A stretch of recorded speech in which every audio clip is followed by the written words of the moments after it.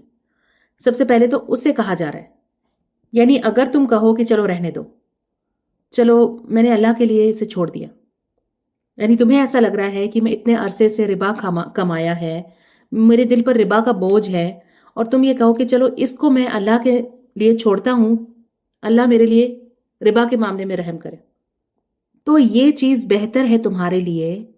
ان کنتم تعلمون، اگر تم جانتے ہو، اگر تم علم رکھتے ہو، اگر تم واقعی سمجھتے ہو. لیکن یہاں بات صرف لینڈر سے نہیں ہو رہی، صرف اسی کی بات نہیں ہو رہی، بلکہ اللہ سبحانہ تعالیٰ پوری مسلم کمیونٹی سے بات کر رہے ہیں. فرماتے ہیں کہ اگر تمہیں پتا ہے کہ یہ بندہ قرضے کے بوجھ میں دبا ہوا ہے، فائنینشیل سٹریس میں ہے، تو تم اس کی مدد کرو، اسے قرض سے نکلنے کے لیے اس کی مدد کرو. اور یہ صدقہ تم سب کے لیے بہتر ہے اگر تم واقعی سمجھتے ہو. دیکھیں اس طرح کیا ہوتا ہے، جیسے میں نے آپ کو پہلے بھی بتایا، ایک سائیکل کریٹ ہو جاتی ہے، ایک چین ریاکشن ہوتی ہے. وہ شخص جو آج مشکل میں ہے، کل اللہ سبحانہ تعالیٰ اس کے لیے آسانی کرے گا، اسے راحت دے گا. جب اس کے پاس مال ہوگا، اللہ اس کے دل میں بھی ڈالے گا اور وہ بھی دوسروں کے لیے مدد کے لیے آگے بڑھے گا. تو اس طرح سے ایک سائیکل کریٹ ہوتی ہے، ایک چین ریاکشن شروع ہو جاتی ہے خیر کی، بھلائی کی. اور ربا کیا کرتی ہے؟ ربا اس کا الٹا ہوتا ہے، مشکلات بڑھتی ہیں، مشکلات اور پریشانیاں لوگوں کے لیے ایک سائیکل بن جاتی ہیں. چیزیں مہنگی ہوتی چلی جاتی ہیں، گھر مہنگے ہو رہے ہیں، زیادہ لوگ قرضے میں ڈوب رہے ہیں. اور جب بندہ خود قرضے کے بوجھ میں ہوتا ہے تو وہ دوسروں کے مسائل کے لیے بے حس ہو جاتا ہے. وہ کہتا ہے میں خود اپنے آپ کو پہلے ٹھیک کر لوں، پہلے میرے مسئلے سالو ہو جائیں، اس کے بعد میں دوسروں کے بارے میں سوچوں گا. تو اس کے مقابلے میں اللہ سبحانہ تعالیٰ یہاں پر ہمیں کیا سیکھ دے رہے ہیں؟ قرآن ایک ایسی سوسائٹی بنانا چاہتا ہے جہاں قرض معاف کرنے والی سوسائٹی بنانا چاہتا ہے، بنا سود کے قرض دینے والی سوسائٹی بنانا چاہتا ہے، رحمت اور راحت والی سوسائٹی. اور پھر آخر میں اللہ سبحانہ تعالیٰ فرماتے ہیں آیت نمبر 281، وَاتَّقُوا، اور ڈرو، یوما، اس دن سے، ترجعون، تم لوٹائے جاؤ گے، فیہ، جس میں، الی اللہ، اللہ کی طرف. یعنی اس دن سے ڈرو جس دن تم خود اللہ کی طرف لوٹائے جاؤ گے، تم خود اللہ کے سامنے کھڑے ہوں گے. آخرت کا وہ دن جس دن ساری ڈیلز، سارے کانٹریکٹس، ساری معافی اور سختی، سب کچھ اللہ کے سامنے کھلی ہوئی ہوگی. پھر سوال یہ ہوگا کہ تم نے لوگوں کے ساتھ کیا کیا، آسانی کی یا ان پر بوجھ ڈالا. سوچیں کتنی خوبصورتی سے یہ آیت یہاں پر رکھی گئی ہے، کتنی خوبصورت طریقے سے اس بات کو یہاں پر مکمل کیا گیا ہے. یہاں انسان کو احساس دلایا جا رہا ہے کہ جب ایک شخص قرضے میں ہوتا ہے، جب اس کی ڈیڈ لائن قریب آ رہی ہوتی ہے، جب اسے پتا ہوتا ہے کہ اس ڈیٹ پہ مجھے لوٹانا ہے، اسے ایک بے چینی ہوتی ہے دل میں. اسے لگتا ہے کہ بس یہ 1 ہفتہ رہ گیا ہے، یہ 1 مہینہ رہ گیا ہے، میں کیا کروں، کیسے پیسہ جمع کروں، کیا اسے جواب دوں گا جب وہ مانگنے آئے گا. یہ فکر، یہ ٹینشن جو اس کے اندر اسے کھا رہی ہوتی ہے، تو اللہ کہتا ہے اس پر تم اس کا بوجھ ہلکا کر دو، اسے مہلت دو، اسے ٹینشن سے آزاد کر دو. تم خود اس کے جوتوں میں اپنے پیروں کو رکھ کر دیکھو کہ وہ کس مشکل میں ہے. اور اگر تم یہ نہیں کر سکتے، اگر دوسروں کی تکلیف کو محسوس نہیں کر سکتے، تو میں تمہیں بہتر طریقے سے سمجھا دیتا ہوں کہ اس دن کو یاد کرو جب تم خود اللہ کے سامنے کھڑے کیے جاؤ گے، کیونکہ تم خود اللہ کے قرضدار ہو، تم اللہ کی امانت ہو، تمہیں خود بھی اسی اللہ کے سامنے کھڑے ہونا ہے. اور پھر ہر شخص کو پورا پورا دیا جائے گا جو کچھ اس نے کمایا. جس نے خیر کمائی پوری اسے مل جائے گی، جس نے گناہ کمایا پورا جواب دینا پڑے گا اسے. ثم توفا، پھر پورا پورا دیا جائے گا، کلو، ہر، نفس، شخص کو، ہر نفس کو ماں جو کسبت اس نے کمایا وہم اور وہ لا نہیں یظلمون کوئی ظلم نہیں کیا جائیں گے. یہاں پر دنیا میں قرض پورا لینے کی بات چل رہی تھی. اللہ نے فوراً آخرت کی طرف لے جا کر کھڑا کر دیا اور کہا اب دیکھو تمہاری زندگی کا سارے اعمال یہاں پوری طرح سے سیٹل کیے جائیں گے. قیامت کے دن کو یوم الدین بھی کہتے ہیں. دین اور دین ایک ہی روٹ سے ہے. یعنی دین یعنی کہ قرضہ، یعنی ہر چیز کا حساب چکا دیا جائے گا. اور پھر اللہ سبحانہ تعالیٰ فرماتے ہیں وَهُمْ لَا يُظْلَمُونَ اور اس دن کسی پر ظلم نہیں ہوگا. پیچھے آیت میں کیا فرمایا تھا؟ لا تظلمون ولا تظلمون. اللہ سبحانہ تعالیٰ دنیا میں بھی کسی پر ظلم نہیں کرتا، نہیں چاہتا، اور آخرت میں بھی کسی پر ظلم نہیں ہوگا. ہر شخص کو بالکل ٹھیک، بالکل انصاف کے ساتھ اس کا حصہ ملے گا. کتنی خوبصورتی کے ساتھ اللہ سبحانہ تعالیٰ نے اپنی بات مکمل کی ہے. ہر آیت اس کی جگہ پر ہے. سبحان اللہ. الحمدللہ. آج کا لیسن یہاں پر ختم ہوتا ہے. سبحانک اللہم و بحمدک نشہد ان لا الہ الا انت نستغفرک و نتوب الیک. Dear brothers and sisters, if you found this video beneficial, please share with others and be part of Sadaqah Jariyah. Jazakumullahu khairan katheera. Assalamu alaikum wa rahmatullahi wa barakatuh.